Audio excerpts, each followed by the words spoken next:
Okay. Do you understand? Do you understand? Oh, hello. They've like detected problems, but I have a built-in eyesight, so I don't know what's the problem. Hello? Wait, a problem with the Google Hangout? Yeah, because like the camera won't turn on. Do you understand Google Hangout?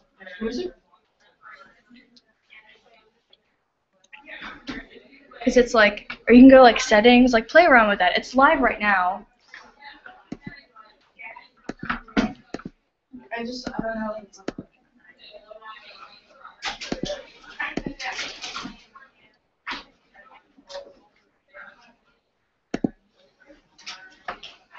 Well, the green light's up, so let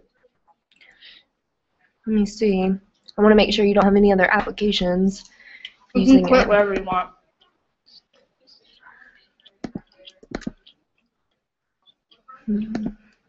Okay, I'm going to exit out and restart. Is that okay? Mm-hmm.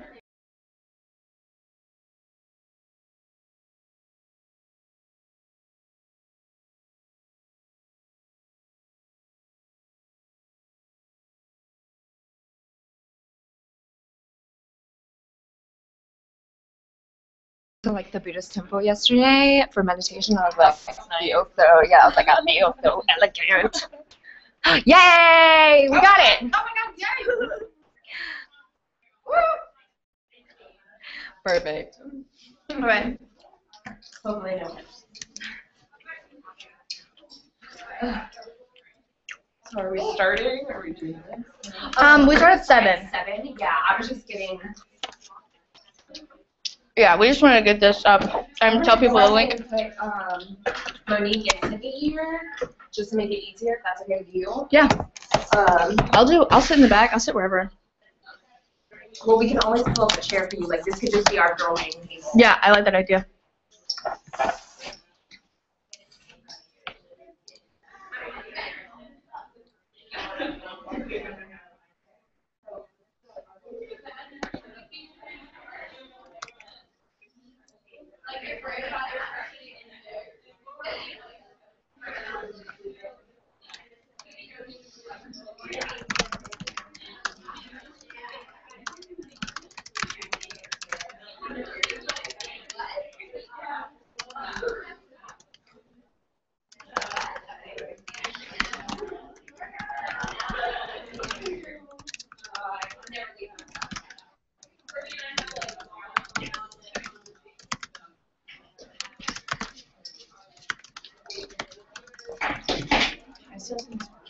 Okay, Sydney's not her.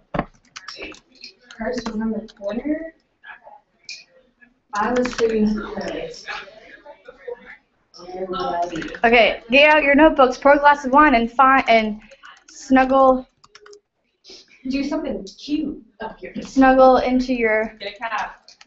Like I want to do like snuggle into your sofa or something. Like sit on your sofa. Bed. Or And crash. Snuggle next to your cat.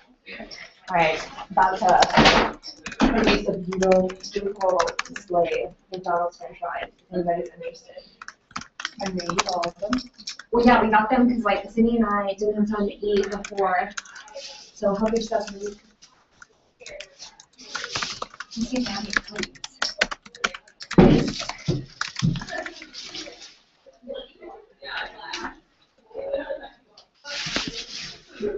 Y'all, this is so cool. We're so real. Real life. Now, what is your name? Bess. Bess. Okay. So wait, how do we know Bess? Because Bess looks awesome. Bess looks like She asked Sydney to take pictures for our event because class purposes. Yeah, class. Sorry, gotcha. Well, fabulous. And so we make it. As we stuff our faces with. Yeah, like, I just want to leave this part out. Or get some french fries. Yeah. Like, I was like, can you have 2 minutes on your french fries? And literally, like, we were, like, ravenous by the time. 2 minutes? What? Not allowed. Yeah, I saw that, and I was really hoping you were about to pick that up. All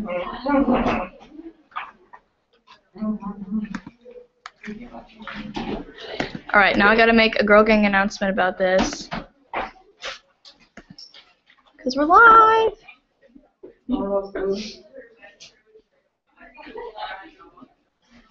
It doesn't matter much to me.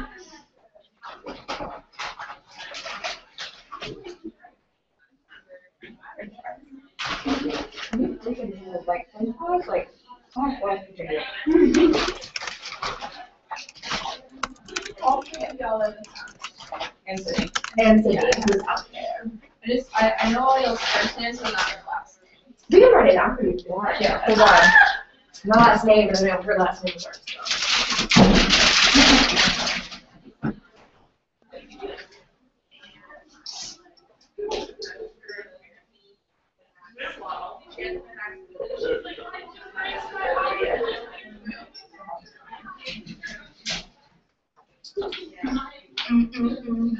Oh, you need names? Yeah.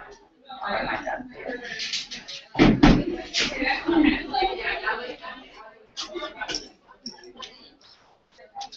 I'm gonna run out and get my business cards real quick.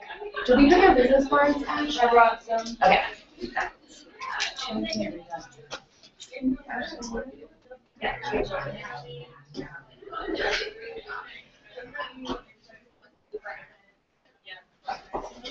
Have all of them.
Actually, I didn't have to talk to you. So it's my first. Thursday. Let's see it. Oh my god. Open up.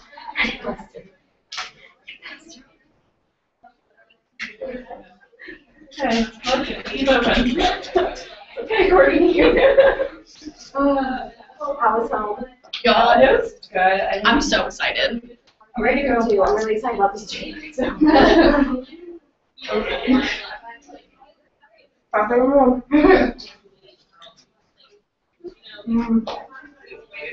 Delicious.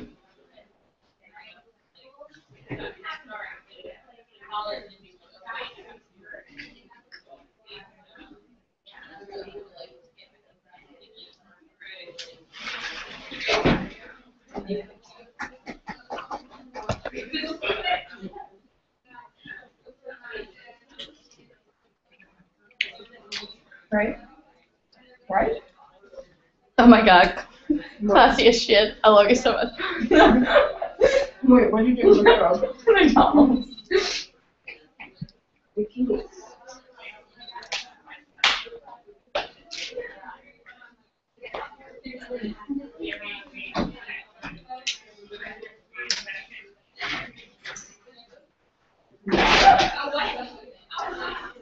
one?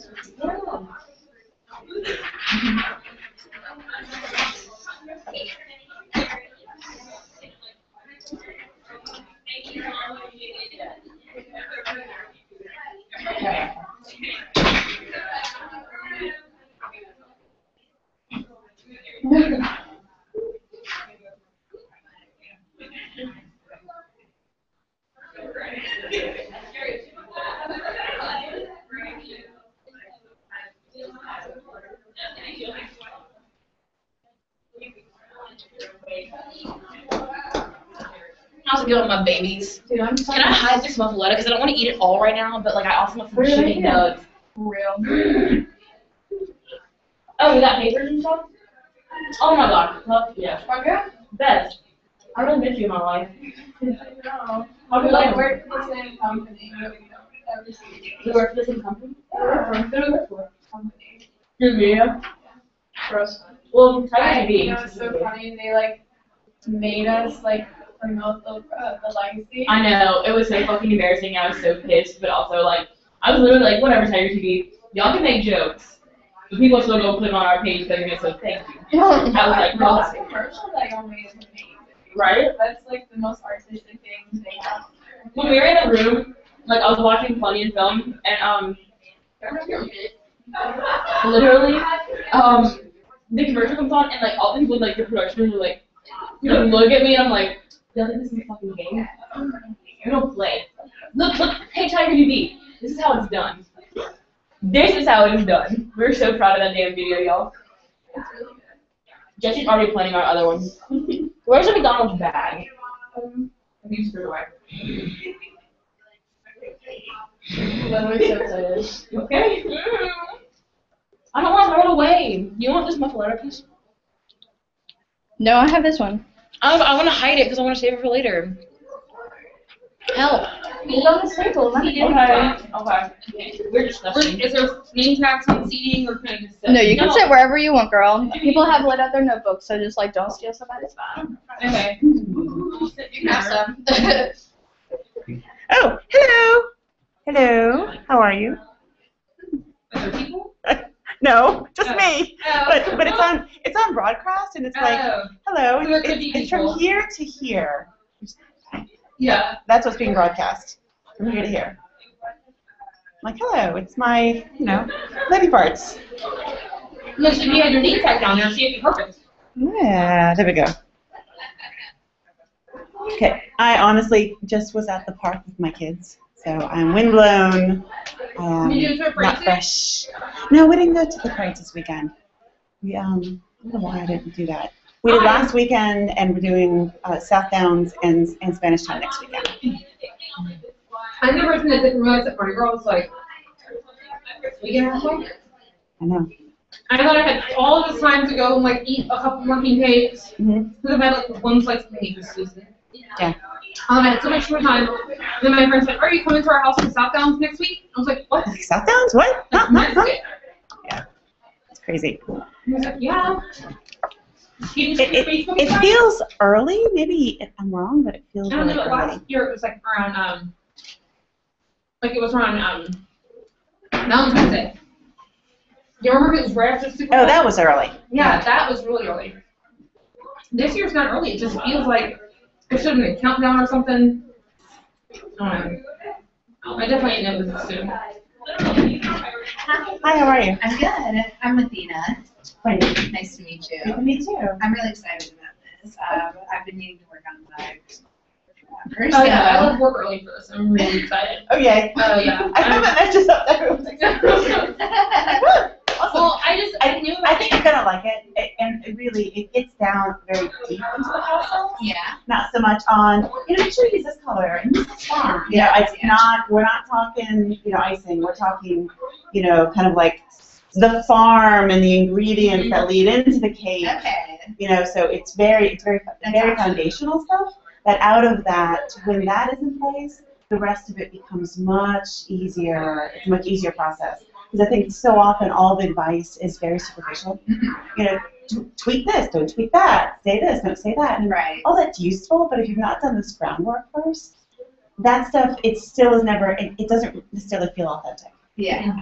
So that's what this talk is, and we can get into the other pieces also, but this piece is really kind of like who we are and like, like how do you find that voice? Yeah, Sarah Tanner.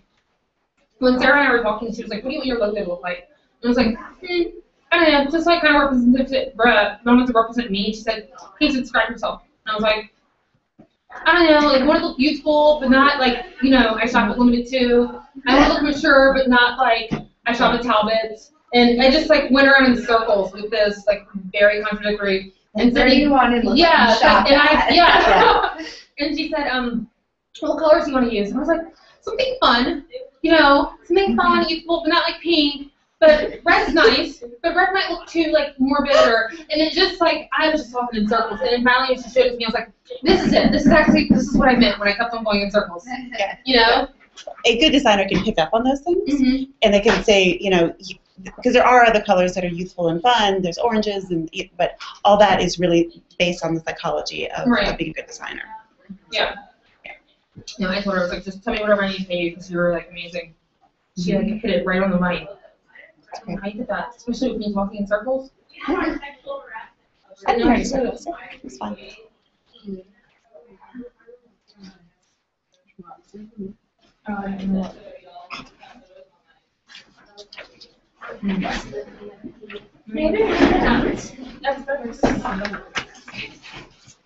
Everyone admire our McDonald's spread, which is totally insane. So.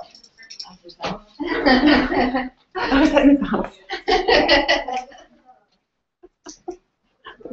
Hey there, how are you? Good. I'm Wendy. Nice to meet you. My name is Kelsey. Hey, Kelsey. Hey, Ashley. So, have you guys been attending the Girl Gang, or is this just my first? My first one too. So what are you working on these days? Graduating. Okay. We're actually starting some of the idea that we're kind of start. I actually have some questions for those private organizations, nonprofit businesses that team the for-profit business, nonprofit sector, or are you a nonprofit? These are based off of donations and help build a for-profit business. If you're nonprofit, I wouldn't say that the nonprofit feeds the for-profit. It would go the other direction. A public-private partnership, and it's one or the other. So it's in that consumer that would have a relationship. And so the private business that is for-profit would have some sort of a, 10% of profits, somebody will go to the nonprofit side, and the socials would help with that. And that allows you to also fundraise for the social good. Like Tom's Shoes. I think Tom's is public-private, where Tom's is selling shoes. But then there's I think this is their model, but there are others out there just like that. Where one is about making business and making money, but then the good part is taking the extra money and then doing something good. The others that believe in that mission and then donate because it's worth it. What are you trying to do? I felt very librarian there. We're actually doing quite a few people trying to so obviously I've simplified a little bit. What problem are you trying to solve? We want to partner with local designers to create inspired pieces within. One of the proceeds will go to a nonprofit. So they create a piece inspired by a nonprofit. A portion of those proceeds will go to a nonprofit. Any nonprofit or nonprofit? It's going to change every. Yeah, so it'll change every 2 months. Okay, so you want to. And that's where we're getting to use the high-profile design world as a way to affect social change. Hey guys, we're gonna start soon. And I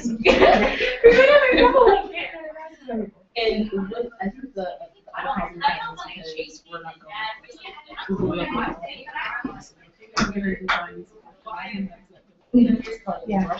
but we're also trying to work and sometimes designers don't have means to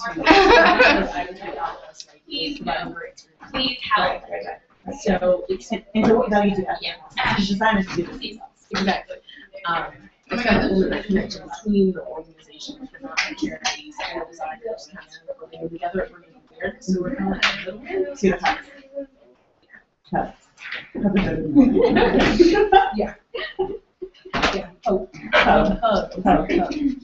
So Very cool. Yeah, because it's an emerging question. The question is, do they have, do they have a goal to get us? So really what you can do is evaluate find those designers that want to be social good, but don't have the resources to actually make all the connections and implement it. Because it's not so much of, here, you need to support my program, and you take from you, but you're actually going to be serving them because they're small.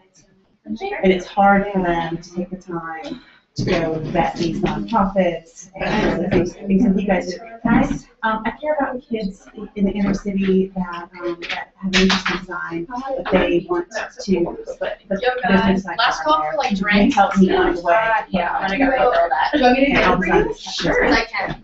So I was waiting for my so they pitch I ready, like a meeting 2 years ago. and then you guys go, you find your nonprofit, you find, you know, But you read up, you look really classy. and then you say, hey, Y'all are so live. So Go jealous. on, so really serving design. You guys It's not- make it. Yeah, what's going on? I'm gonna check it out. Exactly what. I think in overthinking it, it was a struggle. The struggle, my struggle. Yeah.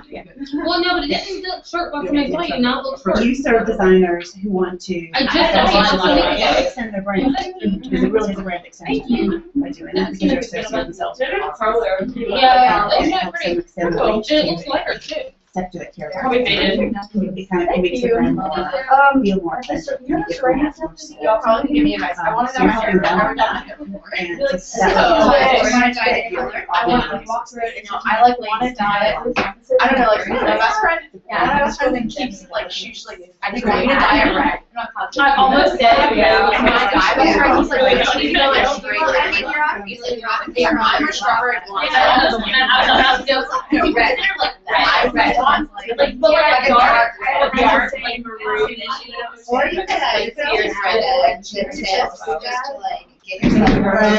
And like I just I was so torn. Like I want to do something darker. I don't want to go like red. Or I'm like it's really it's just like the ones that Any color was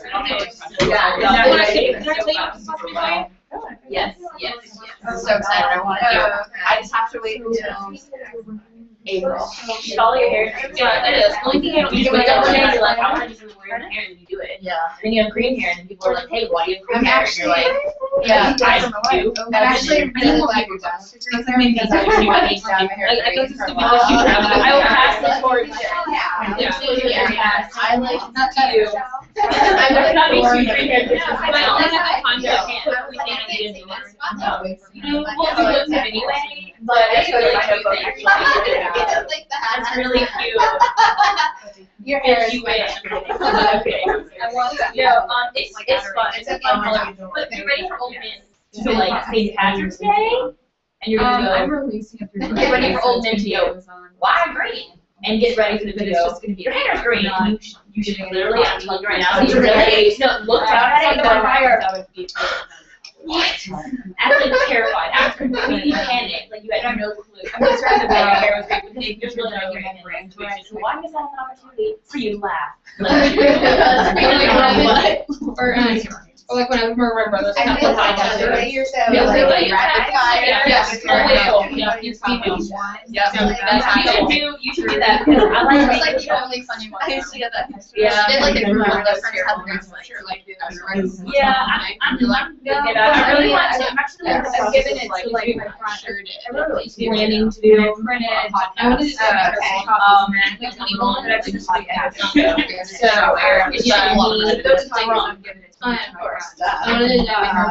Talking to people about things, but of course you can talk about grant too. I really want to like I was thinking about like if they actually do it with me and like forcing her to. As far as french fries are concerned, we already No, trying like because I don't know. You can't have any French fries.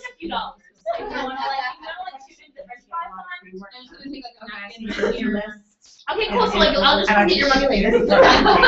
I'll just bill you. I know where you live. It's fine. To get your list, I'll bill you when it's released. I've been to your house. We're gonna like right now. You guys like bond Yes. So I get that. That's my all your downloads. Are we Google Hangout? Are we set it up? And getting your list. Things are being hung out. We're hanging out on Google. Right. Are people hanging out? All of it's down there. Who's hanging out? People are hanging out. These numbers. She must be at this one. Yes. Okay. I mean, I do have dollars. I brought it inside. Literally bought my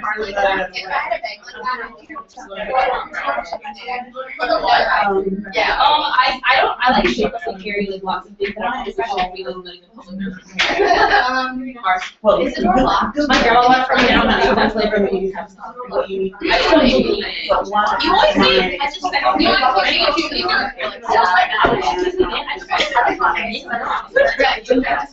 like the way she can be like, great, cranberries. I'm like, no, cranberries, what is this? Something called, Look, it's in the Lakers, man. It's like and he released it. yeah, no, she was like She honestly, I go on there, and I'm like, I really don't like it. yeah. And with Like, TBH, it's like you stick with a rock.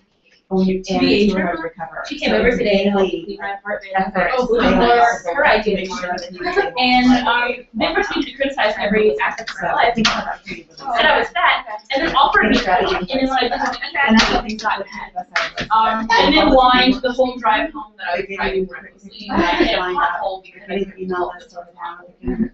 So that's just like my life. Do you think she's just like my She ass? should see me movie. You literally, that's what my life is like right now. I love her, and she's my new And that's girlfriend. She how raised they me do so much. And They don't usually creep. so I can't be like a total dick about it. Oh, why? Oh, that is not cute. And it's like, on your like, selfie, you're like, this. And you literally have I hear myself like right in here. Yeah, the lights on the your face is like, and you drop your phone, and it's like, You terrified your face. You are literally scared. You have scared yourself. face. You have genuinely terrified yourself. Did everyone get a little tacky? Yeah, they have a paper. Oh, yeah? That's Oh, it. you got a little personal branding paper? But when Got one of those my other children and classmates were babies, they were that age, and I had a Wow, I couldn't handle it. I had a 10-year-old. We have one viewer. She's a strong will. Wait, do we count as a viewer? And I don't know if we We count. don't know who we're hanging out with right now. Random people on the internet are watching this, so we don't know. We have one viewer. I do. But the most important thing is that, wait, this records, right? Oh, we should record it. How do we do that? I love doing that. Wait, can you? Why is the mic off? The mic should be not off. It's not off. It says it's like the option to mute it. You can mute it that way. What's happening? We're trying to record it. I know. Yes, okay. I'm right. What's happening? I love your face though. It really is. Well, Honestly, I just really have been having Beyonce stuck in my head lately. Oh my so God, every nothing else day. really matters to me. Every day of my life. it goes deeper than that because it's really important that that message comes out first. Are you like Little nugget. People who can really die? I like you a lot. Compliment. Yeah, like you. That is Personal. Joel Nugget and you're cute. have it on Real their nugget. personal brand. Nugget. That's what I'm talking Oh, I was more just like nugget. about. But yeah. Actually, I'm looking at your pale winter legs right now. Okay. Stop. Well, honestly, okay, so like today I was like, oh, I could wear shorts outside, like it's nice. And then I looked at my legs and I was like, dear God, someone hit a girl up with some fake tan because this is not cute. I'm just really pale. Honestly, for looks giving it, I'm kidding about it. Yeah. I said that well. If someone's pale, I'm real pale. Do some research on about- I'm real fair. Real life. And everyone that tells me to tan wants to go And come there are to people them. out there that- I was just saying, I'm not saying you have to actually tan, but I'm saying maybe some sun I kissed just have very like glow. uneven skin tones because I have pink undertones. You know? Me too. Wait, do you get splotchy? I get Oh my god, it's so splotchy. gross. People can That's like why you're my Taylor Fuck Taylor. literally like made faces in my legs all throughout Alex Cook's talk. Like the entire time. He was making faces. He literally sent me a video of the red wedding today, the Snapchat. And I'm like, why would you make me relive that? Why? Why? I have PTSD about the red wedding. Are you serious? I seriously I haven't got there yet. It is, oh my god. Oh my god. I'm like really scared about it. I know, honestly, it scarred me emotionally for a long time. Like, I had nightmares about it. I really did. I want to get there so I can like watch the fourth season. Like, Yeah. Are we Googling things? I'm trying to figure out how to record it. We should probably start them. What do you mean? Or we're trying to see if we can record it. We're trying to, does anybody know how to record a Google Hangout?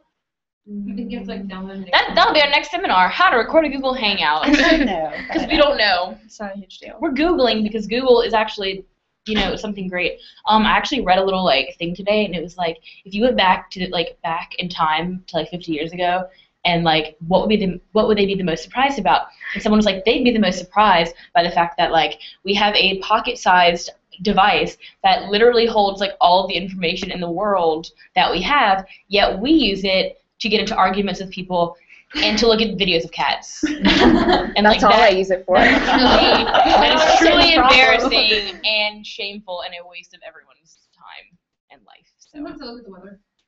I do. Oh my god, good. But I like to like ask Siri. I like to ask Siri because I like to pretend that I'm in that like Disney movie from like the mid 2000s with like what's her name, Hilary Duff maybe, you know, and it's like in the future, and she's like has her closet on the Xena? Xena. Oh wait, No, it's Xena? pixelated. Oh wait, I think it is They did that thing. recording. No, not that either. Not that either. Oh, damn. Maybe it was like was it Get a Clue? I think it was Get a Clue. Wait, yes, it was definitely Lindsay Lohan. That's what I did. This is like what it changed on. I'm like, what? Oh, because you captured? I don't know what I did. Oh wait, it's back. We can just make it. No, it's already recording apparently. sweet. So that's Thanks, the thing. But it Google keeps Hangout. freezing on my face. We're so. hanging out with Google Hangout. Because you said, I think you said capture. So. Wait. Oh my god. No, I'm sorry. We We tried to fix things and like now it's not working. It was like on my face like. All right, I think we're back. Yeah. Alright, All right. we're doing things. Hey guys.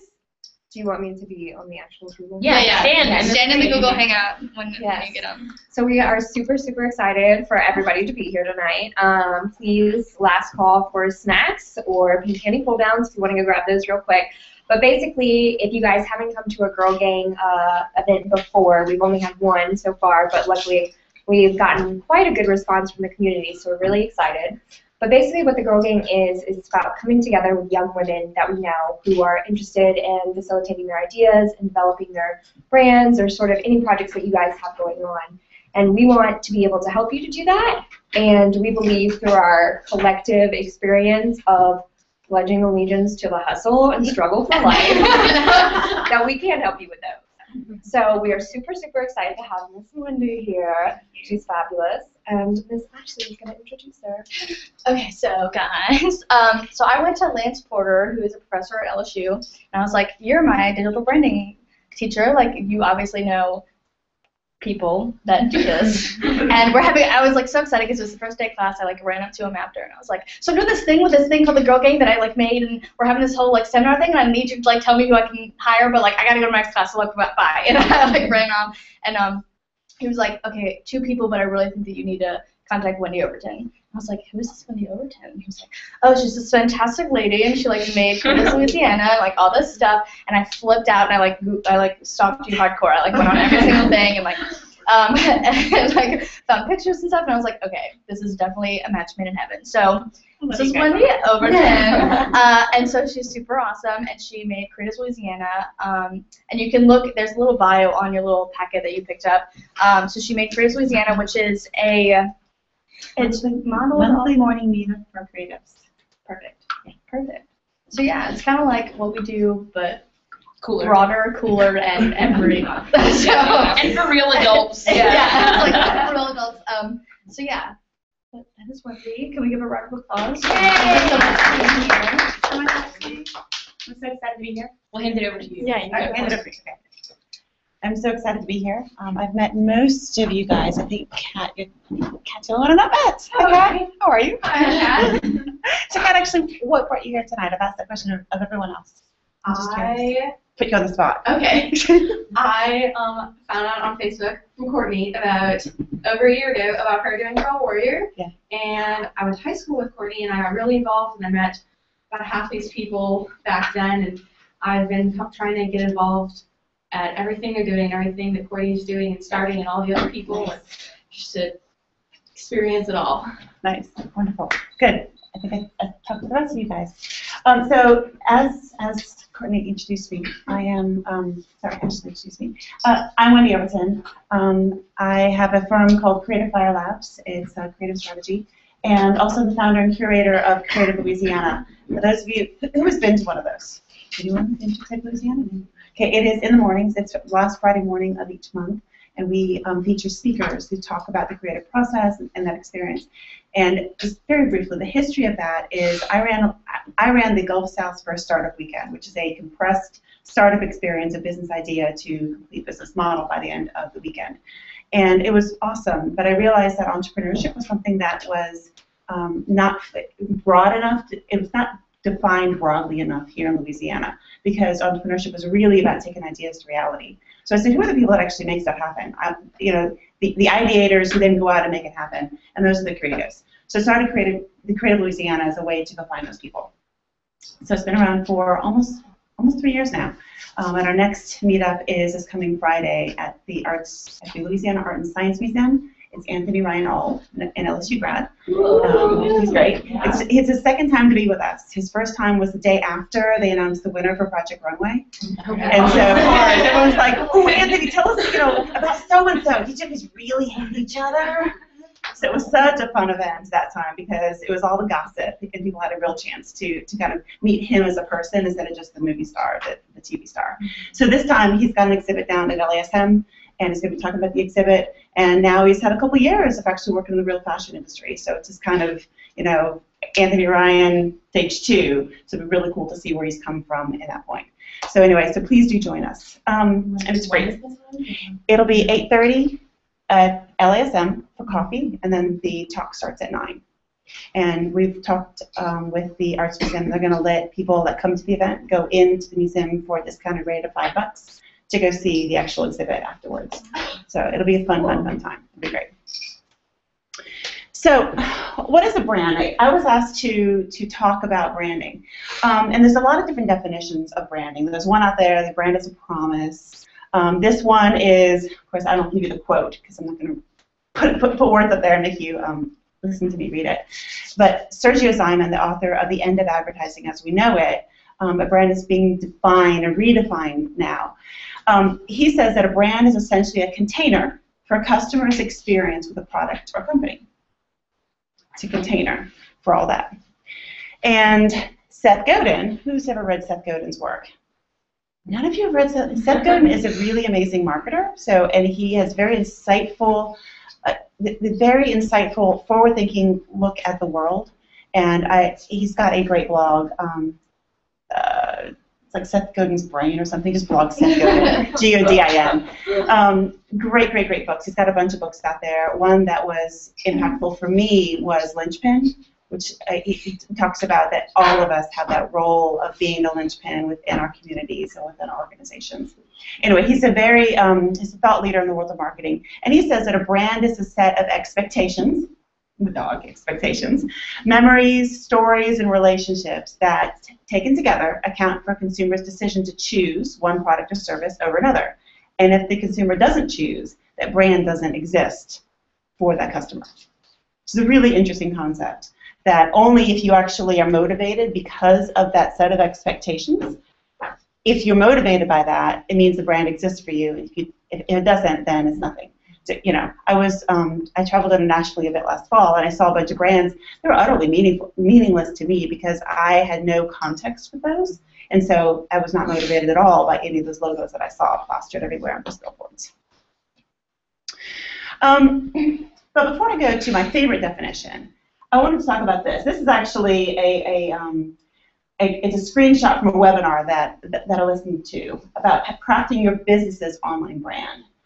And she was going to have a 6-step plan to a magnetic brand and profitable online business.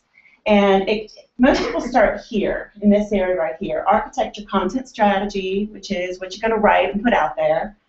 Build your site so people buy, your logo, your colors, your words, etc. And then grow your tribe, meaning let's get customers to care about this.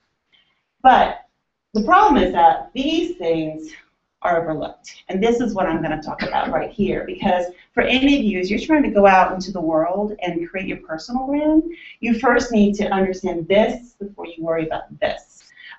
We'll talk about this at the end and kind of get into the nuts and bolts, but I really want to hone in on these things, which is make your roadmap, empower your message, and shape your unique brand. Not those exact categories. The idea is truly to understand first, like what this is, because only when you understand what this is, what that product is, that container, what those expectations are, you've got to understand those first before you can go out of there and say, what do I tweet about? What does my website look like? All that kind of stuff. You've got to understand what's in the container or what those expectations are. So this is my favorite definition, and isn't it lovely? Guts to skin. This is, where's the rest of my quote? It's not here. Anyway, there's more to this quote, and I'm going to go find it for you. But this is Mark Ecko's quote. Who knows who Mark Ecko is? Okay, he's a fashion designer, and he has $1 billion global brand. His logo is the rhino. He does a lot of kind of street art, that kind of stuff. This is the version of a brand. He is a master at branding, but he also has a very strong personal brand, because actually in his career, at one point he realized that he himself needed to figure out his brand. And through that personal process of going from the business brand to a personal brand, he's very honest about the process. Like, he found himself going, this is all shell, you know, this personal brand that's being created for me out there on the internet, this is a shell. Like, where's the guts to skin part of this? And as he went through that process, he finally figured it out. And to hear him talk about this is it's very powerful, because it talks about the personal journey of figuring out what this is. So he says that a brand is not skin deep. Labels are skin deep. But a brand, the true authentic brand, is made of blood and bones, muscle and organs. A brand has a heartbeat. And he's talking about, this can go for a person or for a product. Because a true product, like Apple brand, it lives, it's part of who we are. You love Apple, and when you're part of the Apple tribe, it means something to you. Or the Starbucks tribe, it means something to you because it lives. It's this living thing that transfers its value to you. But it also applies to us as people. And so it is not skin deep, labels are skin deep. I want to talk a little bit about that. What are some labels that you guys are carrying around, besides the ones on your chest? That we see commonly? No, like you're a student. Oh. Right. J. Crew. You're a student. Well, but J. Crew's another one. J. Crew wearer, Abercrombie wearer, right? Young women. Yeah. What's another label? Sassy. Internet Southerner. Louisiana. Yeah. Mom, right? Accountant, photographer, pizza delivery worker, right? These are all labels that are on us, but those are all just labels, because the truth is that we are those from a label standpoint. Those aren't really like what's inside, because what's inside is something else. It's who we are is really something else. Someone else gave you the label of a student, right? When they accepted you, they gave you that. But who are you? I would say you probably could call you, as you grow into that role, you could be a scholar. But no one can really give you that label. You have to earn that label. That's a label that comes from being authentic to that. And you know, you can be a mother. I'm a mother. But being a mom, you actually have to grow into that role. Because that's a point of being authentic nurturer, as opposed to just the physical act of having had a child. You grow into being a true mom that understands the whole role of that. So a brand is not skin deep. Labels are skin deep, but a brand, a true authentic brand, is made of blood and bones, muscle and organs, and has a heartbeat. Now, I know, Mark, believe it or not, I love Mark. And this is why I'm so passionate about this, because I've met him. He is involved in the entrepreneurial community that I'm involved in, and he's been to a number of events that I've been to, and I have hung out with Mark. He's a billion-dollar brand, global brand, and yet he is the most authentic and the most creative and the most sincere person I've ever met. When you meet him, you feel it. Like, you feel that he is guts to skin to outside talking to you. He is absolutely himself from beginning to end. He's a great dad. He's a great husband. His wife is amazing. He calls his kids on the satellite phone. Wherever he is in the world, he says goodnight to them. He's an amazing, amazing man. And because he also is very honest about the process that he went through to understand that it's not about just the outside. It's the inside. It's the guts to skin. His words, they resonate deeply with me. Oh, I was gonna make sure you got that one. So, in that world of a personal brand, and this is what I want to talk about. We will get into some of those more nuts and bolts things, but this is the piece that we want to talk about today. The brand comes from being authentic. And the authenticity formula is your unique voice, truthfulness, capacity for change, range of emotional impact, and imagination. Those are all big words. Like, how do you actually do that, though? And I'm actually going to talk about this. He talks about this. He just had a book released, and he has this crazy-looking formula. He has a real math formula that he's made with this. It's the most insane-looking thing ever, because he was in pharmacy school. I don't know if you know that. He was in pharmacy school, and he went to pharmacy school, and he's like, "This is so not me." And so he started like airbrushing T-shirts in his mom's garage, and that's how he actually began his brand. But he's a scientist at heart. He's a little aside. It's kind of funny to see that. So first off, your unique voice. Your unique voice comes from being a creator, and that's because you have to create. We are told by all the marketers in the world to consume. We're labeled as consumers, right? You know, consumer price index and the consumer confidence index, and we're all consumers. But your unique voice comes from being a creator. Now, how many of you actually create unique works? Tell me. I want to hear what you guys are doing. I'm a writer. You're a writer. Good. I do a lot of different things. I'm currently reading. Sorry.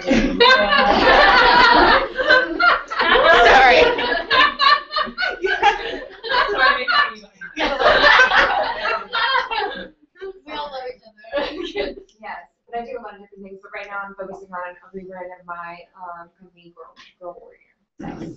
Nice, nice. Who else? Great. I write music. You write music. Good, good. I'm an artist. You're an artist. Good. Fantastic. Music. I play. Perfect. Good. I do event design for corporate events. Fundraisers, shirts. Nice. I'm liking all this. I'm liking all this. Yes. I'm a writer. You're a writer? Good. Writer, I paint. I had a web series and stuff like that. Awesome. Okay. Nice. Nice. Y'all? Oh, I'm an inspiring midwife. That's It's a gift of love. That is a gift of love. But I mean, a lot of that is about like creating your own business and like you can be a doula to network. Yeah. Finding your own path in that way. So be a creator, and don't accept that role of just being a consumer. Be a creator to push something out there. And some encouragement for that is allow yourself to do bad work. Just do a lot of it. Your unique voice comes from a lot of work, and getting out all that work, out of that will come the good stuff. And if you are afraid of not having perfection, and that's what stops you from creating, you're always going to have a tough time getting past that. So you do a lot of bad work, and then you can look at it and say, well, all that was bad, but this was good. This was good. And from the good part, then the magic can happen. Then you can start to put things together and merge those ideas together, collide different concepts, put the good ideas kind of through the ringer and take them from good to great. but you've got to allow yourself to do bad work and get a lot of it done. Just great quote from Ira Glass. I will read this to you. This is on the internet a ton of different ways. Who knows who Ira Glass is? This American Life. This American Life. Yes, yes, yes. So I love this quote. You can't read it very well, so I'm going to read it to you. Nobody tells us to people who are beginners, I wish someone told me. All of us who do creative work, we get into it because we have good taste, but there is a gap. For the first couple of years, you make stuff. It's just not that good. It's trying to be good. It has potential, but it's not.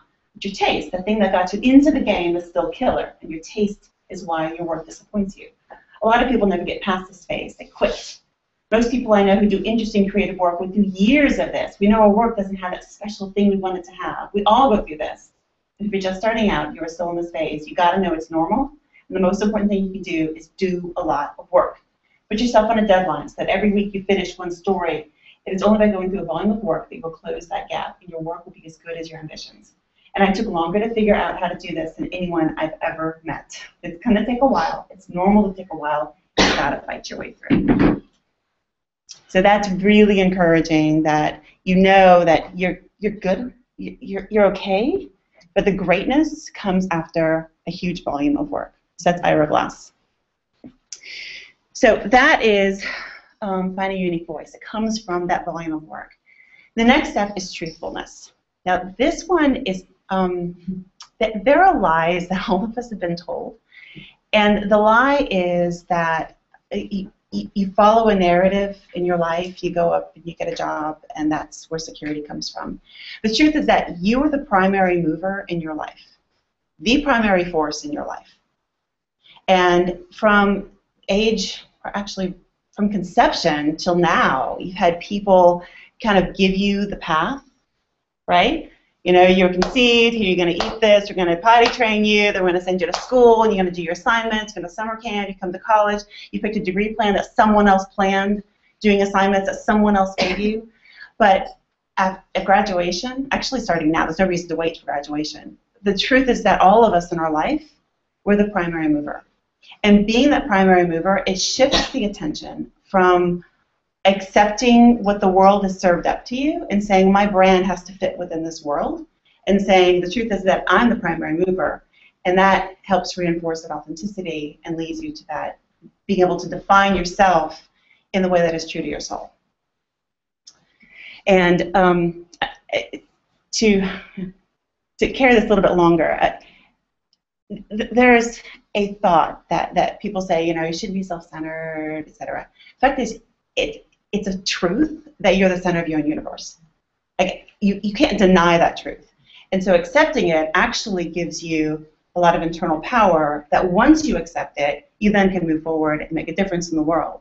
But to try to deny that that is the truth will always put you not being authentic to yourself. And I know that seems contrary to a lot of ways that we're taught and the way that we grow up. You know, don't be so self-centered, etc. Because you have to first accept that in order to move beyond it and really give your gift to the world, your gift of your authentic voice and of who you are truly. The next one is your capacity for change. And this is about being healthy on all levels.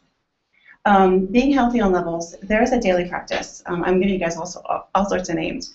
There's a really great blog right there called, his first name escapes me, but his last name is Altucher. James Altucher, A-L-T-U-C-H-E-R. And he's got a blog about this process. It's called The Daily Practice. And the daily practice is being healthy mentally, being healthy physically, being healthy emotionally, and being healthy spiritually. When you're healthy on all those levels, you then create this resilience in yourself that you then can tap into a capacity for change. If you're not healthy in those areas, change is hard. It's stressful. You know, trying to change directions in your career, or change directions where you're going, or change in reaction to what's happening in the world, and the world is changing so much. That as you develop that daily practice and a system of taking care of yourself, being healthy, you're much more adaptable to change. So what does that daily practice look like? Physical is take care of yourself, eat well, exercise, get lots of sleep. Huh? Pardon? And it's really important. It's really, really important. I started to run seriously about 3 years ago, and honestly, it changed my life. Changed my life. In your research of me, you probably did not see me before 3 years ago online, because I was like everybody else up until about 3 years ago. 3 years ago, I went, oh, hold on, I've been around the sun a whole lot of times, and this can't be all there is. And it's that moment that put me on a different path, that helped me, which I hope that you guys can do that now, a few years before I was at that age. I'm older than you think. Because this daily practice, it can change your life. It puts you on a course to pursue your passion and be successful in the way that you view as successful if you do it. So take care of yourself physically. Emotionally, be careful about who you hang out with. You know, there's a lot of negative people in the world, and they can really bring you down, and they can close the walls in on you, and your aspirations, and on your mood. I like positive people. I'm a positive person, and there's a lot of benefit to being around people with positive energy.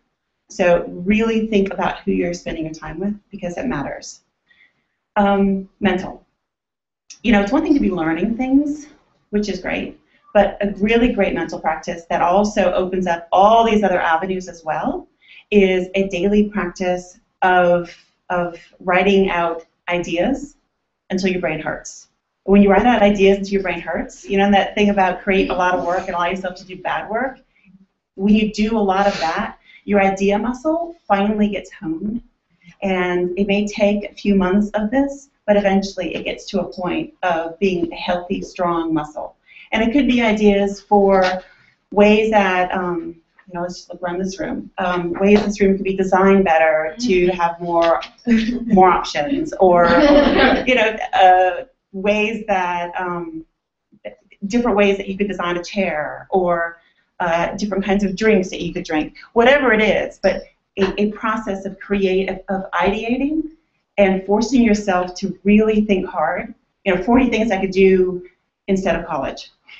Right? Limitless list. Never ending list. But there are so many things that you can do to force yourself. It could be business ideas. It could be, you know, if you're working on the current thing about paths to midwives, or people that I could serve, or ways that I could help that community beyond just a one-on-one. Whatever that is, force yourself daily to go through a process of ideation. That practice will finally get you to a point you're going to find good things to work on, interesting things, and it's going to help you find your unique voice, and it supports all of this. The last one is spiritual. And this could take many forms. Anything that you do on a daily basis that taps into the spiritual side, I think counts. Whether and I define this very broadly. There's some people that receive a lot of comfort from going to a church and having a religious identity within one of those established religions, but also it could be meditating. It could be other practices that tap into the spiritual side and connect you to a higher source. All of that counts. But the fact is you have to have that because it's a part of who we are. Is we are spiritual beings. I believe that very firmly. I think that there's a lot of ways that people come at it, but spiritual side is really important too.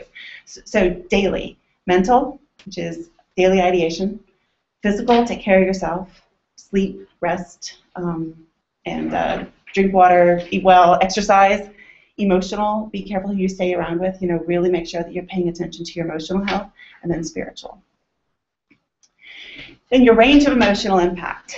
Now this is another one that it kind of goes against what a lot of people are told, but I think that out of this comes amazing ability to share love with the world, and that's to love yourself first.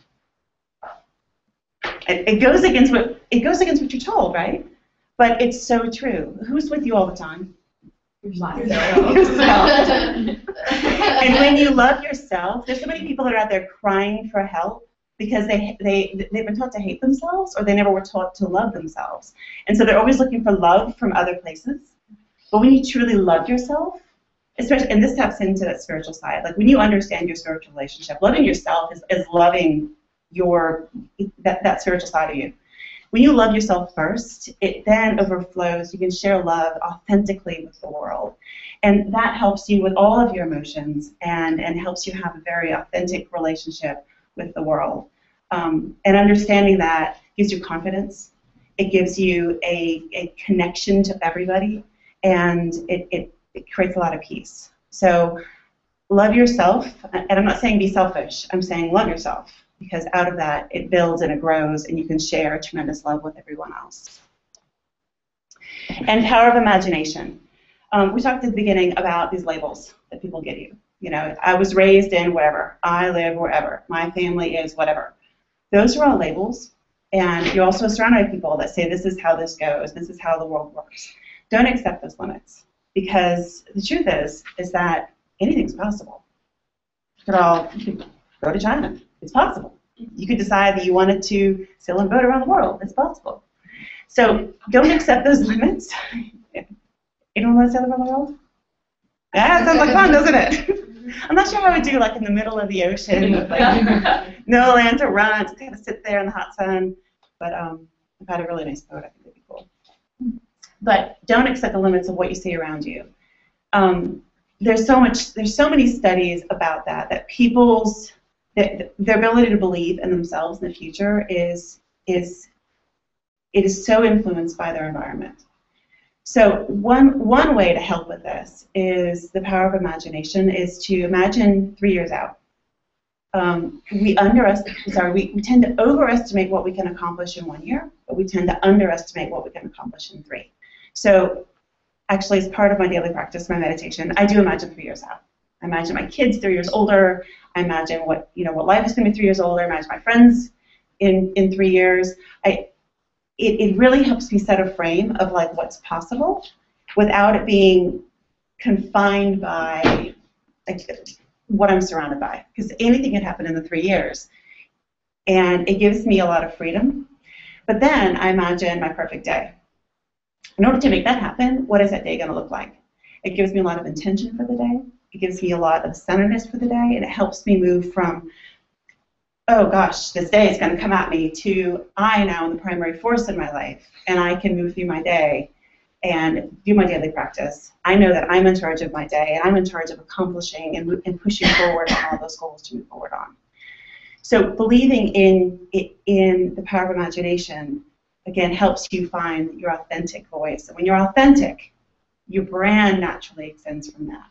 It's so easy to find the brand because you've been authentic and you know what's inside the box. And then it's a process of discovering what colors and what fonts and how all those things represent, but you've built out from guts to skin who you truly are.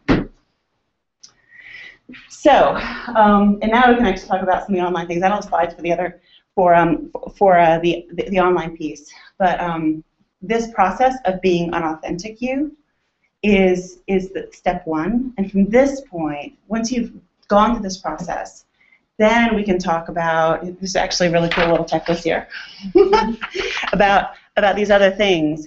And these things come from, the confidence of those things comes from having that authentic voice and an authentic approach to the world, and not accepting the labels that people have given you or that you've identified with, but finding that guts to skin. So this is actually, it's good, you know, be conversational and keep the tone casual. And that actually comes from being true to yourself and knowing and being able to have that conversation. Knowing your audience, that is a self-awareness, or an awareness of what you're trying to accomplish. And having that awareness helps you match up what their needs are and the conversation that you need to have with them. So that's actually along the lines of a strategy of trying to offer a product or something, because you need to have a product market fit of who is your customer and what are their needs and how does your product serve those needs. So that's really just a common writing tool. I'm sure I'll do that right. Know your audience, and you're writing to a certain audience. Post regularly, not obsessively. That's nice. Yeah, and what's interesting about that is that I think sometimes obsessive posting comes from, I think it comes from not being as self-aware, and so you're trying to get, it's kind of a love thing, or it's not as aware. That regularly you're more centered, and you can say what do they need instead of what do I need. And that's the difference between posting regularly versus obsessively. Consistency is key, and then again, that's a strategy. That's very much a strategy of any time that you want to be on, online. It's important to be consistent because people expect it. Keep it real, authentic, original, interact. Don't preach. Be transparent. Don't delete. That's actually a really good one. Which it's good to back up and always make sure that you're posting what you need to post. And yeah, for an online presence, the most important thing is probably going to be having a website of some sort, which could be for personal, like LinkedIn, but for business, definitely a website. And memorize your elevator pitch. This one, I think, is actually very interesting. And this is something that, as you build your authentic you, your elevator pitch is really important. Because so many times people ask the question, I'm so-and-so, and I'm so-and-so, and they say, so what do you do? What do you do? It's not who you are, right? And the answer just stops. It's such a label-oriented question. So when you can just choose to not answer it. I don't ask it. I ask a different question. I say, what are you working on? How do you spend your time? Or what are you passionate about? Because those start to reveal the authentic person. And when people ask me what I do, I don't answer that question. I give them the authentic answer. Because I don't want to talk about a label someone gave me. I want to know who a person is. And that's a very different conversation.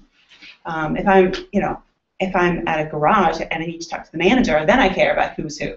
But if I'm meeting you guys, I want to know who you are, not about your labels.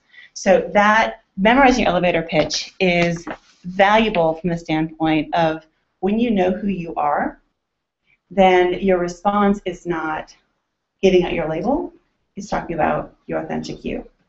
And knowing that can change the whole conversation and connect on a very authentic level with people. But anyway, where did you guys get this? I read it. You read it? Yeah. Nice. Anyway, so that is what I believe is the most important part of personal branding, is being authentic to yourself and building your authentic brand and finding that voice and authenticity. So, any questions? I don't have so many questions. You're so many questions. Yes. Can I ask the first question? Yeah. I'm going to the pink panty pull down now. Yes, it's time. How do you strike a balance between authenticity and professionalism? Because that's something that I think I struggle with. That is, at some point, that's an audience. Mm-hmm. I think that you can still be authentic to yourself, but understanding your audience. Because, I have a game face. I'm going into something, I am business and a little bit, I'm still authentic. Because it's still a reflection of who I am. Because I'm not only fun and silly and goofy and I can run and I can come in the jungle gym, but I also can have a mean negotiation. That's all authentic to me. So I think you need to find your authentic version of interacting with that community. Because it's there. It's there. And developing your authentic voice is going to help you figure out what is your approach to that community. Because otherwise you're kind of walking around like this all the time because you only have kind of one side of yourself that you've developed. And let that other side grow a little bit. And doing the daily practice, I think, could help.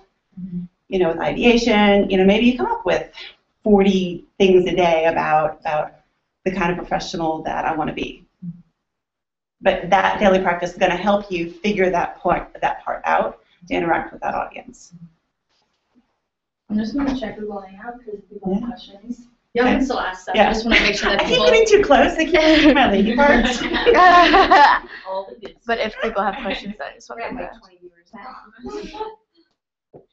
Anyone else? I've had my own. Yeah.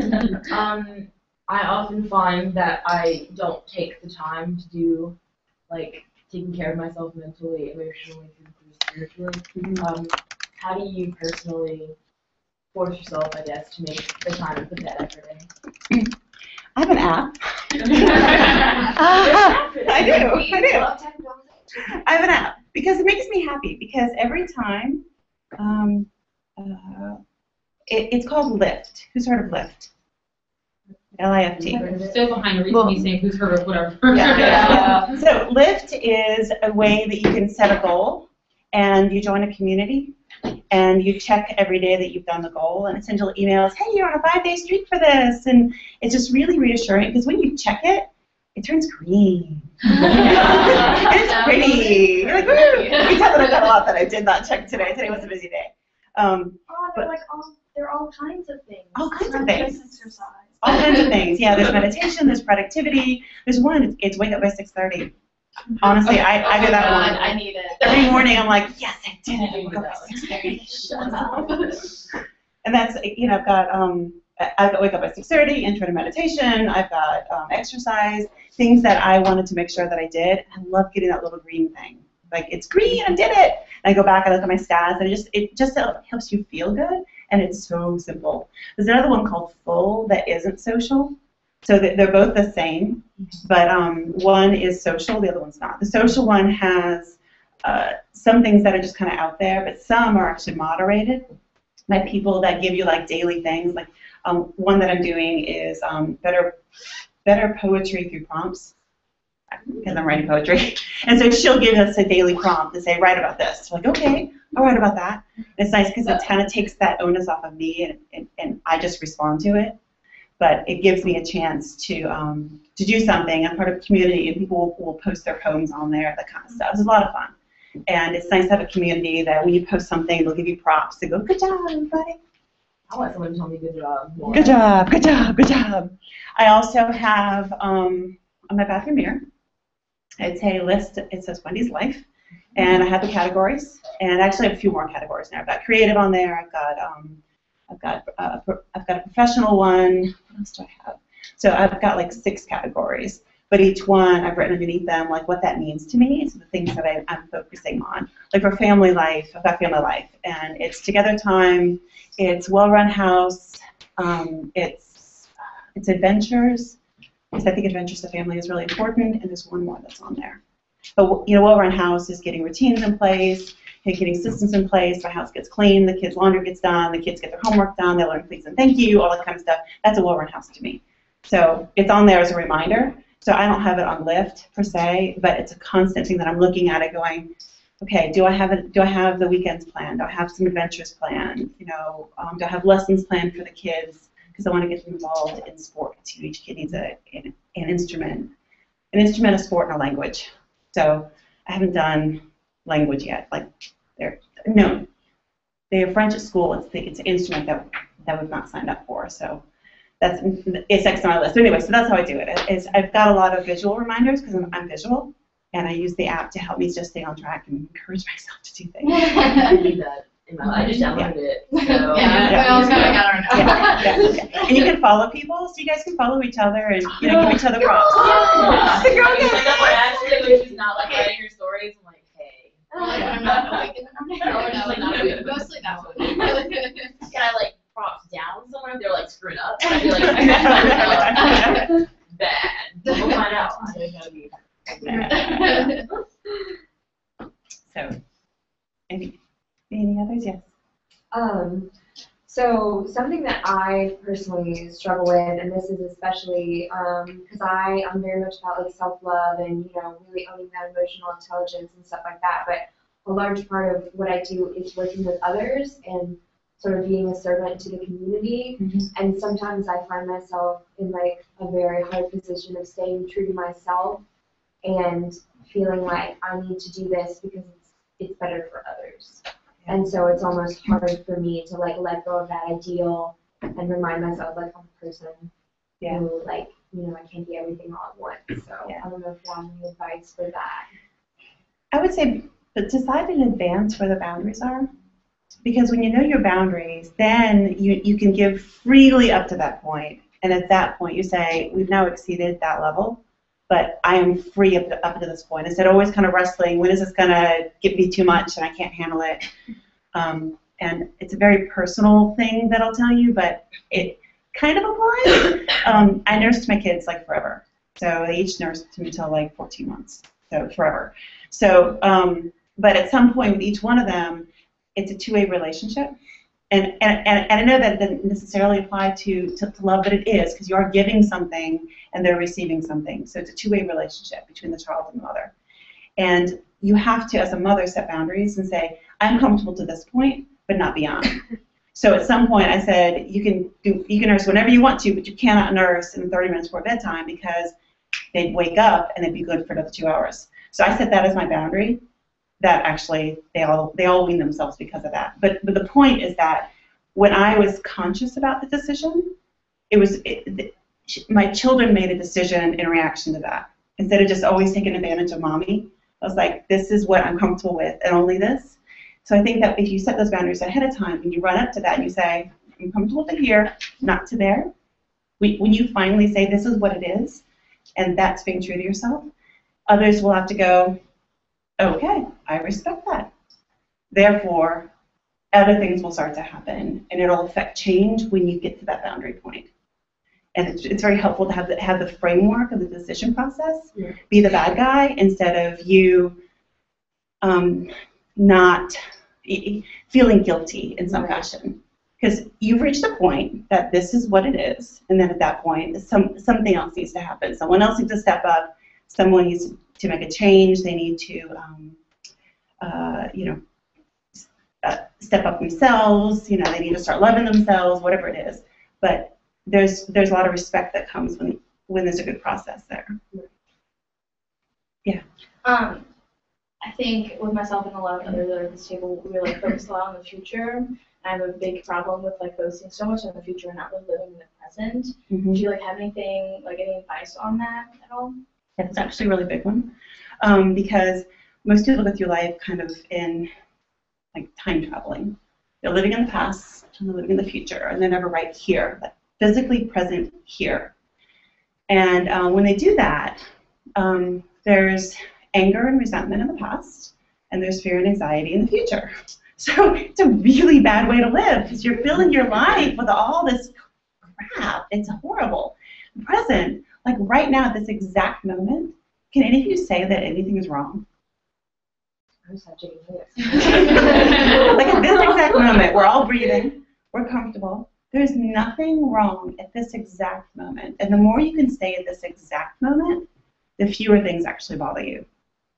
Because I can dredge up heap loads of crap from my past, and I can be afraid of every possible thing that can go wrong in the future. But right here, it's awesome. I'm happy. So a way to stay present, it's kind of silly, but it works. And this one comes from Eckhart Tolle, Power of Now. Who's read Power of Now? Anyone? It's worth the read. It's awesome. It's very simple. Pay attention to the soles of your feet. What did you say? Pay attention to the soles of your feet. Feel the soles of your feet. Because when you feel the soles of your feet, that is a constant now experience. You're on your feet right now. I feel my feet right now. You can also pay attention to your breath. But sometimes the soles of your feet can be a little bit more, it's there. You're feeling it. You're feeling the sensation. Sometimes I'll pay attention to the sensation of my clothing or sitting or something. But that attention brings your attention away from all that and brings you here. And you say, right now, this is awesome. I'm soaking this in. And you can trigger that with a trick, soles of your feet. Pay attention to that experience. It brings you right here at this moment. He's got a lot of the really good things about the Power of Now. Very good book. It's a good question. Dun, dun. He's awesome right now. Yeah. We're kind of dominating this conversation. I know. So don't let us Yes. I love how this has been so soulful, and not about social media. Right. Yeah. Yeah. Yeah, I was really embarrassed after you started talking, and I was reading the list that I wrote, and I was like. But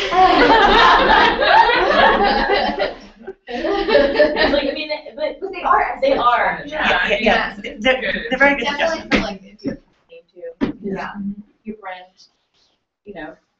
Actually, that's another good question because, like, with the company that you create, if it's not necessarily associated with like you as a person, how is that development different than like you developing your own personal brand as a person, like with your own resume and like whatever? I think that the principles are very much the same, where it's what is that brand's authentic reason to be? What does it mean? Those other definitions are pretty good. The one that it's a container for all the expectations that someone has, or it's a promise, because that's alignment between the reality of the product and then kind of that surface stuff that's out there. But the guts to skin is the product, the customer service, the way the company interacts with people, the way people experience that product or service. It's like shopping at stores like Dollar General. Like nothing there is good. but they advertise like it's convenient and it's fun and it's cheap, and I'm like, it's not cheap, but it's not good. It's a sad place to be. It's a sad place to be. But thank you cards. Really? Like, yeah, that's pretty Good to much know. the For gift bags, so, like for Christmas. yeah. Good to know. Gift Good to know. bags. But they're advertising the outside says that it's cheap, convenient, amazing. It's a place to go. Family Dollar, same place, Heroine of like merchandise. Yeah. And you go in, and you're like, reality is in here. And so that's an example of not being authentic from the outside and the inside. But places that are like Dropbox. I love Dropbox. Love Dropbox. Everything about Dropbox is awesome, right? And they're authentic from beginning to end. Everything about that experience is amazing to me. Who has a Dropbox? Okay, about half you guys. It's seamless. It's easy. I can port files around. Everything about it's great. They just changed their privacy policy, which my first reaction was, oh no, oh crap. Like I was afraid that they were going to be, mining data from us, and their answer was, no guys, your stuff is your stuff. Like they're authentic from beginning to end. Your stuff is your stuff. Don't worry about your privacy. We just had to do these other pieces, and we wanted to be transparent and tell you. So this transparency, it's authentic from beginning to end, inside and out. Every interaction with that company it's magical. So that's an example of a good authentic brand as opposed to the Family Dollar experience. Yeah. Okay, so how do you think my biggest thing is the fear of the present? Because I feel like I've screwed up so much in the past that now it's just like the fear of success almost. Okay. So it's like I have all of these things I want to do stockpiled in journals and notes on my iPhone and voice recordings, and like I video myself talking about things that I want to do, and I have all this stuff stockpiled, but the fear of continuing to like mess up, or the fear of like, holy crap, it happened, but now what? Mm-hmm. Do you know what I mean? Like somebody believed in me, but like why? Yeah. It's just like it's that fear of like, oh, I know I can do it, but then when it happens, like do I have the capacity to do it? yeah, do I know how to am do I it? old enough? Am I, I don't have kids. I'm There's not the married. council of elders. Yeah, that, It like says that it's okay. Yeah, it's like, when does it start where it's just like, oh, you know what? This is it. I'm like, featured in whatever, and it's not because. I'm doing it. Yeah, it's just the damn thing. like the confidence, I guess. Yeah. To go along with it, and I don't know when that's supposed to kick in. Am I always supposed to be fearful? Not fearful, but I think that there's plenty of I have no clue moments, where you don't know how it's going to happen.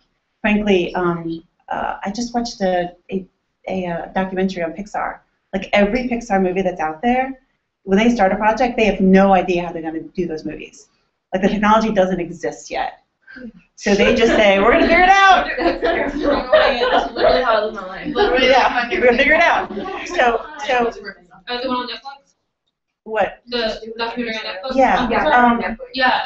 Yeah, it's like like a bunch of different Inside or companies something. that they did. Yeah. Yeah. Yeah. Like McDonald's inside Chipotle. Yeah. They have no idea. When they start those movies, they know what they want. It's going to look like this, but the technology doesn't exist yet. They don't know how to accomplish that. But they get started anyway. And because of experience of having gone through the how do I figure this out kind of moment, Yeah. that they figure it out. They get whatever resource, etc.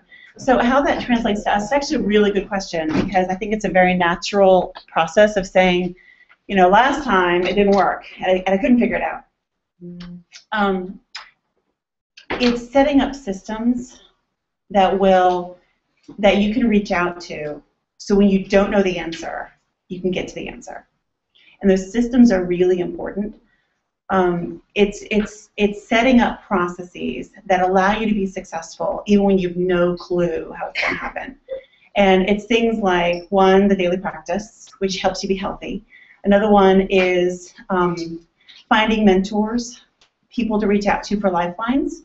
Because those people, when you're like, I have no idea how to do this, you can call them, and they can give you, 20 minutes at a time, 5 minutes at a time, an hour at a time, and completely educate you and connect you and help you go on to the next level.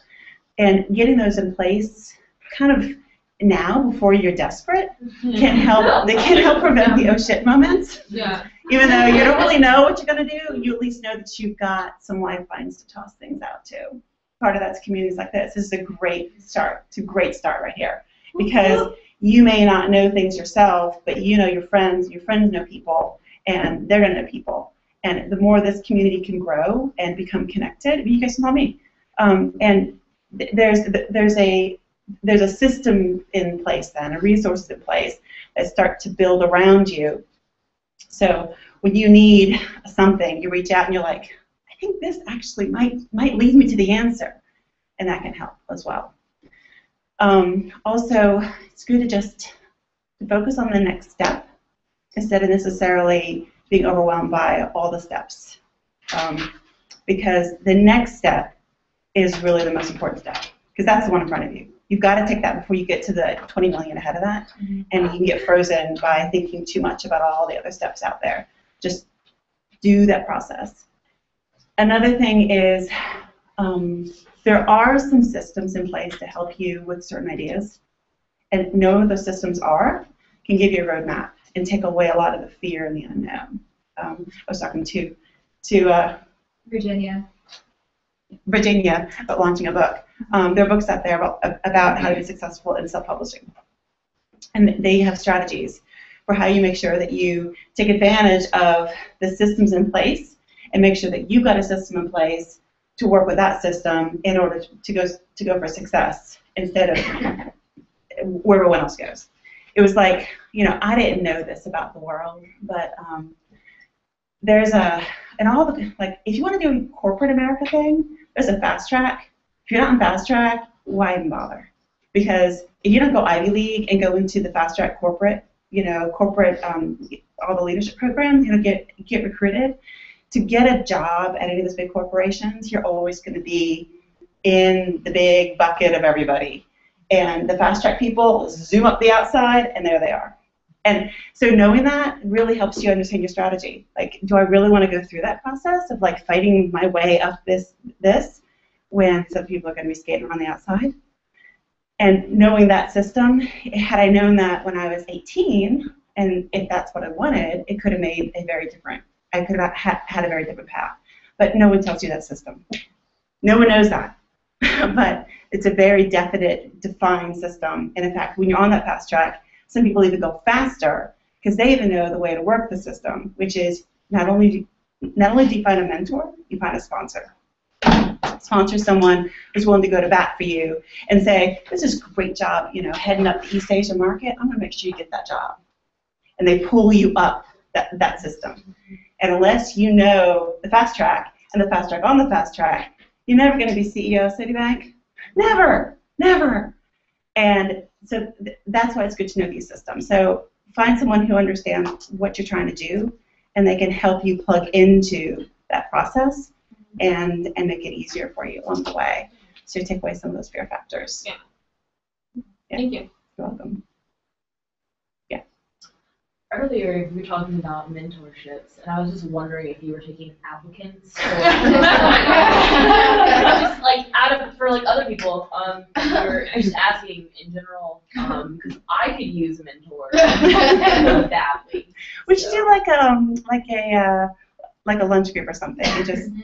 Yes, Are you a Girl Scout troop? I mean, yeah. We'll be troop 2 to 5. Right. You can have picnics and stuff. Really, I don't want to do outdoors. That's a little bit much. In the South, yeah. Yeah. Yeah. You're gonna need it. I'm sure we can figure something out. It'll be fun. Yeah. Yes. Okay, what's your advice like as far as starting up from a financial standpoint? What are you trying to do? Well, like I want to like I have this children's book that I want to do, but I also have like I do filmmaking, but I don't have the means right now or the money to really get like all people. You know what I mean? Like what is your advice like when you don't have just money coming in besides just like asking like how do you go about asking for it is kind of my question. Like I want to do documentary filmmaking and it's all about the art of asking people for money and getting it. Yeah. But it's really hard because a lot of people, when one person tells you no, you're like right now I'm kind of, besides external things, like I'm done right now. Yeah. I have a friend that's thinking about me right now, and she's looking for people to help her. Oh yeah. And she's got a director out of California that she met at Sundance. To just like get me out there and send me your I mean, this is like, like I have issues with just like, really like putting myself out there because I'm like, no, I want to do it myself. Like this is my thing. I'm gonna do it. But like you can't make a movie by yourself. You know. Yeah. The team really matters. The team really matters. A couple suggestions is one, find the community because community. There's synergies that happen that can be very, very helpful. Instead of trying to say, well, they'll steal my ideas, they'll steal my resources. There's a lot of money out there. It's just do people with that money care about your idea? But there's a lot of money in the world. Like the world is awash in money, but it's just how do you get to the right person who cares about it? I would find communities of people who care about your idea, and begin to find ways to connect with that community. If your documentary is about what it's about. That's just. Yeah. Yes. That's Let's say it's about the whole world. I've got a friend, Max Zogby, who kayaked down the Mississippi in order to raise money for some of the communities. I think they raised money for the communities that were hit by Katrina. So raising money for the kids. I think that's what it was. I just remember that he kayaked, and 3 of them videotaped it. It was awesome. And then he stopped at the different communities along the way, and it's a really cool thing. But what's going with that? Financial, yeah. So he learned that one, it is hard to raise money for it, but he worked really hard to connect with those communities of people who had a passion about that area, and that helps as well. There's always Kickstarter, which it's hard to get. But now the celebrities have flooded Kickstarter, and people only want to help people that they know of, so it's really hard for people. Kickstarter has changed a lot. There's also Indiegogo, yeah. And it's weird the way mass has changed those. That as they scale, they actually lost their charm, like their purpose, the reason to be was. They've lost their brand. Yeah. Like I know, like some skateboarder dude who had a GoFundMe. He was like, just give me $1,000 and I'm gonna do some really cool stuff. And I was like, this is why we can't have nice things. Yeah. But for real, do you need help getting rich people for money? Like me and Marcy are really good at that. We actually did that. We worked for the film festival last year. Yeah. That's why I know Sydney. We're really good at getting That's it. Yeah. The NBC International Film Festival, and that's how I'm gonna. Actually, it was because of you that I found out about it. Because you sent me an email and said that Chesley was speaking, and I could not get off work. Okay. And so the next day, I just kind of showed up at her office and was like, I need a job. Yes, so Chesley Hansfield is executive director of the Louisiana International Film Festival, and she is she's a young woman, probably not young to you guys, but I think she's like in her early 30s. But she has done amazing things. She's got an amazing advisory board, and she is creating something very special here in Louisiana. Because all the people that were doing all the digital media, all the film credits, had no idea what a film industry was like. No idea. So they were just dumping credits against people that were coming in and making films, and they were making the films and then leaving. And Chesley says, okay, guys, you kind of know the problem, you know that they're leaving with your money, but you don't know why. I do. So part of it is that's what she's doing. She's trying to build an actual community here, which has certain things. There's a certain formula. And it's known, you have a film society, you have a film festival, you have it's basically it's connecting the money people to the filmmakers. It's a festival that allows you to pitch your ideas to the money people. Yeah, well, like, okay. And she knows that. And so she's working on bringing that kind of a concept here. Yeah, like, okay, in 2011, it's like I have resources, but, like, they're not really on my, okay, 2011, I had this scholarship. I went to, I had an internship in Cannes, like at the Cannes Film Festival, okay? And I did that, and I, like, met all kinds of great people, but, okay, I was pregnant, so when I got a job, I couldn't take it, because you can't really go to LA, you know, pregnant. And so you could reconnect with those people and just reestablish the relationship. Yeah. And but it's like, my thing is, like, I'm not, like, I don't want to, in Cannes, I realized that is not the life that I want. It was horrible, and a bunch of horrible people, and everyone is a liar. It was just brutal. It was a terrible experience overall, you know? Yeah. And so it's like, I want to, like, start something, but it's like, I just don't know the right people in Louisiana, because I want to keep it, you know, all the films that I want to do, like, I want to keep it local, you know? I would say get involved with the local community. There's a like, I'm not from Baton Rouge. I've only lived here for like a year. So right. Well, the whole film community is relatively new here. So there's the Film Society that Chelsea started. There's a screenwriters community. And who else? And they're all really friendly meetup groups like this. Like, they're really, really nice people because they're all in the same boat. Chris and Moonhouse. I know Chris. They're actually, Moonhouse is trying to do, like, films, like really creative films, and not just stick to like weddings and commercials and all that. I meet with him once a week, and then Greg at Moonhouse, he can help you because he's actually, I'm working with him on his short film, and then I see Ashton tomorrow and also her about you. Well, I know Chris. Yeah. Because I worked for Red 6 Weeks. Yeah, but contact him because he's trying to do like really creative films. He's like, if you know anybody, send them my way. So if you already know him, then you already know him. You got it, girl. Yeah. There you go. We're supposed to do that right now. That's cool, but like I guess we kind of wanted to just like give you all the opportunity to like mingle a little bit more, maybe like exchange some contact information, like maybe get like business cards, like you got some drink some more, grab some food. And please grab food. But like thank you so much. Yeah. A lot of good information. Much so much. I got ladies from real quick. Sorry. That's cool. I have a good person started about you. Yeah. My own